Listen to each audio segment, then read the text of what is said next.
Hi friends, welcome back to Kani Computer Jobs channel. இப்போ நம்ம ரொம்ப இம்பார்ட்டன்ட் ஒரு குட் நியூஸ் என்னன்னு பார்த்தீங்கன்னா, தமிழ்நாடு சீருடை பணியாளர் தேர்வு குழுமம் எக்ஸாம் ஆக்சுவலாக police constable, jail warden, fireman exam requirement போட்டு அதுக்கு எல்லாருமே அப்ளை பண்ணியிருப்பீங்க. நிறைய பேர் அப்ளை பண்ணிட்டு அதுக்கு ப்ரிப்பேர் பண்ணிட்டு இருப்பீங்க. அந்த எக்ஸாம் எப்போ வரும் அப்படின்னு சொல்லிட்டு எல்லாரும் எதிர்பார்த்துட்டு இருந்திருப்பீங்க. அதுக்கான ஹால் டிக்கெட் வந்து இப்போ ரிலீஸ் பண்ணிட்டாங்க. எக்ஸாம் வந்து 13 டிசம்பர் 2020 அன்னைக்கு எக்ஸாம் நடக்க போகுது. அதுக்கான ஹால் டிக்கெட் ரிலீஸ் பண்ணிட்டாங்க. ஸோ இப்போ லேட்டஸ்ட் இன்ஃபர்மேஷன், இந்த ஹால் டிக்கெட்டை வந்து எப்படி டவுன்லோட் பண்ணணும், என்னென்ன இன்ஸ்ட்ரக்ஷன் ஃபாலோ பண்ணணும் எக்ஸாம் சென்டருக்கு போகிறதுக்கு முன்னாடி, ஸோ அந்த டீட்டெயில் வீடியோ தான் இப்போ பார்க்க போகிறோம். அதுக்கு முன்னாடி என்னோட சேனலில் போடுற வீடியோஸ் உங்களுக்கு பிடிச்சிருச்சுன்னா லைக் பண்ணுங்கள், ஷேர் பண்ணுங்கள் அண்ட் சப்ஸ்கிரைப் அவர் சேனல். உங்களுக்கு ஏதாவது டவுட்ஸ் இருந்துச்சு, இதில் ஹால் டிக்கெட் டவுன்லோட் பண்ணுறதுக்கு ரிலேட்டடாக ஏதாவது டவுட்ஸ் இருந்துச்சு அப்படின்னா நீங்கள் கமெண்ட் செக்ஷனில் போடுங்க, நான் உங்களுக்கு ரிப்ளை பண்ணலாம். ஓகே, வாங்க வீடியோக்குள்ளே போகலாம். இப்போ எப்படி ஃபஸ்ட்டு நான் வந்து டிஸ்கிரிப்ஷனில் லிங்க் ப்ரொவைட் பண்ணுறேன். அந்த லிங்க்கை ஜஸ்ட்டு கிளிக் பண்ணிங்கன்னா இந்த பேஜுக்கு போகும். இங்கே நீங்கள் போயிட்டு login for written exam hall டிக்கெட்டுன்னு இருக்கா, இதில் existing user click here to login இருக்கும். ஸோ இங்கே போயிட்டு நீங்கள் கிளிக் பண்ணுங்கள். இங்கே நான் ஒரு ஸ்டூடெண்ட்டோட யூசர் ஐடியை கொடுக்குறேன். ஸோ இதை மாதிரி நீங்கள் கொடுக்கணும், நீங்கள் இப்படி தான் கொடுத்து ப்ரொசீஜர், அதுக்காக நான் வந்து உங்களுக்கு ஒரு யூசர் ஐடி ப்ரொவைட் பண்ணியிருக்கேன். ஸோ நீங்கள் உங்களோட யூசர் ஐடியை கொடுங்க. யூசர் ஐடி கொடுத்துட்டு நெக்ஸ்ட்டு பாஸ்வேர்டு, நீங்கள் எக்ஸாமுக்கு அப்ளை பண்ணும்போது இந்த யூசர் நேம் பாஸ்வேர்டு கொடுத்துருப்பீங்களா, அந்த யூசர் நேம் பாஸ்வேர்டை தான் ப்ரொவைட் பண்ணணும். தப்பாக கொடுத்தீங்க அப்படின்னா உங்களால் டவுன்லோட் பண்ண முடியாது. ஓகே, இப்போ நான் போயிட்டு யூசர் ஐடி பாஸ்வேர்டு கொடுத்துட்டேன். இப்போ லாகின் கிளிக் பண்ணுறேன். லாகின் கிளிக் பண்ணோன்னே என்ன ஆகும் அப்படின்னா ஒரு பேஜுக்கு போகும். இந்த பேஜுக்கு தான் வரும். நெக்ஸ்ட்டு நீங்கள் லாகின் கொடுத்தோன்னே இந்த பேஜுக்கு வரும். இங்கே போயிட்டு டேஷ்போர்டுன்னு இருக்கா, இதில் போயிட்டு ஜஸ்ட்டு டேஷ்போர்டில் கிளிக் பண்ணுங்கள். கிளிக் பண்ணிவிட்டு click here to download the written hall ticket கொடுத்தீங்க அப்படின்னா உங்களோட ஹால் டிக்கெட் டவுன்லோட் ஆயிரும். டவுன்லோட் ஆனவுடனே இந்த பேஜ் வந்து ஆக்சுவலாக உங்களோட ஃபஸ்ட்லேருந்து டீட்டெயில் இருக்கும், உங்களோட இன்ஃபர்மேஷன், உங்களோட ஃபோட்டோ எல்லாமே இருக்கும். அது கரெக்டாக இருக்கான்னு சொல்லி ஃபஸ்ட்டு செக் பண்ணிக்கோங்க. அதுதான் வந்து இன்ஸ்ட்ரக்ஷன். இங்கே விண்ணப்பதாரர் தேர்வு கூட அனுமதி சீட்டினை பதிவிறக்கம் செய்த பின்னர் அதில் குறிப்பிட்டுள்ள அவரது விவரங்களை சரிபார்க்கவும்.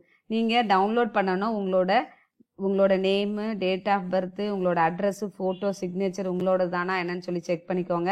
செகண்ட் என்னன்னு பார்த்தீங்கன்னா, விண்ணப்பதாரர் தேர்வு கூட அனுமதி சீட்டில் குறிப்பிட்டுள்ள தேர்வு மையத்தில் மட்டுமே தேர்வு எழுத அனுமதிக்கப்படுவார்.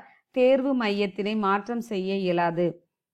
நீங்கள் உங்களுக்கு அவங்க ப்ரொவைட் பண்ணியிருக்க இந்த ஹால் டிக்கெட்டில் என்ன எக்ஸாம் சென்டர் இருக்கோ அதில் மட்டும்தான் நீங்கள் போய் எழுத முடியும், வேற எக்ஸாம் சென்டர் மாற்ற முடியாது. நெக்ஸ்ட்டு, தேர்வு கூட அனுமதி சீட்டினை கொண்டு வராத விண்ணப்பதாரர் தேர்வு மையத்திற்குள் அனுமதிக்கப்பட மாட்டார். நீங்கள் வந்து ஹால் டிக்கெட் எடுத்துகிட்டு போகலை அப்படின்னா நீங்கள் உங்களுக்கு எக்ஸாம் எழுத அலோவ் பண்ண மாட்டாங்க. ஃபோர்த்து பாயிண்ட் பார்த்தீங்க அப்படின்னா, விண்ணப்பதாரர் புகைப்படத்துடன் கூடிய அரசால் அங்கீகரிக்கப்பட்ட ஏதாவது ஒரு அடையாள அட்டையினை கொண்டு வர வேண்டும். அதாவது உங்களோட அட்ரஸ் ப்ரூஃப் வந்து நீங்கள் ஆதார் கார்டு இல்லைனா வாக்காளர் அடையாள அட்டை வச்சுருந்துப்பீங்க. ஸோ அதை கண்டிப்பாக உங்களோட இந்த ஹால் டிக்கெட்டோட கண்டிப்பாக ப்ரூஃப் கண்டிப்பாக எடுத்துகிட்டு போகணும். அதில் உங்களோட நேமு, டேட் ஆஃப் பர்த் கரெக்டாக இருக்கான்னு சொல்லி செக் பண்ணிக்கோங்க. விண்ணப்பதாரர் இத்தேர்வில் கலந்து கொள்ள வரும்பொழுது கண்டிப்பாக முகக்கவசம் அணிந்து வர வேண்டும். மாஸ்க், முகக்கவசம் கண்டிப்பாக போட்டு போகணும், அதாவது மாஸ்க் போட்டுட்டு போகணும். தேர்வு தொடங்கிய பின் விண்ணப்பதாரர் தேர்வு அறைக்குள் நுழைய அனுமதிக்கப்பட மாட்டார். எக்ஸாம் ஸ்டார்ட் ஆனோடனே உங்களை எக்ஸாம் சென்டருக்குள்ளே அலோவ் பண்ண மாட்டாங்க. அதனால எப்போவுமே 1 hour பிஃபோர் வந்து எக்ஸாம் சென்டருக்கு போயிடுங்க. செல்ஃபோன், கால்குலேட்டர் எதுவுமே உள்ள எடுத்துட்டு போகக்கூடாது. நெக்ஸ்ட் வந்து கண்டிப்பாக விண்ணப்பதாரர் விடைத்தாளில் பட்டை தீட்ட நீலம் மற்றும் கருப்பு நிற பந்து முனை எழுதுகோல் கொண்டு வர வேண்டும். நீங்கள் உங்களோட ஆன்சர் ஷீட்டில் வந்து ஆன்சர் ஷேட் பண்ணுறதுக்கு, அதாவது பட்டை தீட்டனா ஷேட் பண்ணுறதுக்கு கண்டிப்பாக ப்ளூ கலர், கருப்பு கலர் பென் தான் எடுத்துகிட்டு போகணும். ப்ளூ இல்லைனா பிளாக் கலர், கருப்புனா பிளாக் கலர் பென் கொண்டு போகணும். பால் பாயிண்ட் பென்னு தான் எடுத்துகிட்டு போகணும். அடுத்து 9th பாயிண்ட் என்னன்னா, OMR விடைத்தாளில் எழுதவோ அல்லது பட்டை தீட்டவோ பென்சில் கண்டிப்பாக பயன்படுத்தக்கூடாது. அதாவது நீங்கள் OMR ஷீட்டில் பென்சில் வச்சு எதுவுமே ஷேட் பண்ணக்கூடாது. அப்புறம் 10th பாயிண்ட் பார்த்தீங்க அப்படின்னா, உங்களோட ரோல் நம்பரு, இதெல்லாம் எழுதி ஷேட் பண்ணும்போது கரெக்டாக ஷேட் பண்ணுங்க, தப்பாக ஷேட் பண்ணாதீங்க. ஓகேவா? நிறைய பேர் என்னன்னா ஒன்றுன்னு இருக்கும்போது கரெக்டாக அந்த ஒன்றுன்ற இடத்துல கரெக்டாக ஃபுல்லாக ஷேட் பண்ணுங்க. நிறைய பேர் தப்பாலாம் ஷேட் பண்ணிப்பீங்க. எப்போவுமே வந்து ஆன்சர் ஷீட் ஓஎம்ஆர் ஷீட் ஒன்று தான் கொடுப்பாங்க. அதில் நீங்கள் பார்த்து கேர்ஃபுல்லாக டைம் எடுத்து, எப்படி உங்களுக்கு 15 மினிட்ஸ் டைம் இருக்கும், ஒழுங்காக ஷேட் பண்ணுங்க. ஓகேவா? நெக்ஸ்ட், விண்ணப்பதாரர் தனது பெயரையோ அல்லது மற்ற விவரங்களையோ விடைத்தாளில் எழுதக்கூடாது. நீங்கள் வந்து உங்களோட ஆன்சர் ஷீட்டில் உங்களோட நேம் எல்லாம் எழுதக்கூடாது. அப்புறம் வந்து 12th பாயிண்ட் ரொம்ப இம்பார்ட்டன்ட். விண்ணப்பதாரர் ஒரு வினாவிற்கு ஒரு விடையை மட்டுமே பட்டை தீட்ட வேண்டும். ஒன்றிற்கு மேல் விடைகள் பட்டை தீட்டப்பட்டால் அதற்கு மதிப்பெண் வழங்கப்பட மாட்டாது. ஒரு கொஸ்டினுக்கு ஒரு ஆன்சர் தான் நீங்கள் வந்து பட்டை தீட்டணும், ஷேட் பண்ணணும். ஒன்றுக்கு மேலே நீங்கள் ஷேட் பண்ணிருந்தீங்க அப்படின்னா அது ஆன்சராக எடுத்துக்க கணக்கு வராது. ஓகேவா? விடைத்தாளை மடிக்கக்கூடாது. உங்களோட ஆன்சர் ஷீட்டை ஃபோல்டு பண்ண மடிக்காதீங்க. அதே மாதிரி ஏன் மடிக்கக்கூடாதுன்றாங்கன்னா, கம்ப்யூட்டர் மூலமாக தான் உங்களுக்கு வந்து மதிப்பீடு செய்யப்படும். உங்களோட நீங்கள் எவ்வளோ ஆன்சர் கரெக்டாக இருக்குன்றத கம்ப்யூட்டர் மூலமாக தான் செக் பண்ணுவாங்க. அதை மடிச்சிங்க அப்படின்னா அது கரெக்டாக ப்ராப்பராக வந்து போகாது. விண்ணப்பதாரர் தேர்வு நேரத்தில் அறையை விட்டு வெளியே செல்ல அனுமதிக்கப்பட மாட்டார். மேலும் தேர்வு எழுதும்போது பேசவோ சைகை புரியவோ கூடாது. நீங்கள் எக்ஸாம் எழுதும்போது அந்த 3 hours டைமில் கண்டிப்பாக சென்டருக்குள்ளே இருக்கணும்.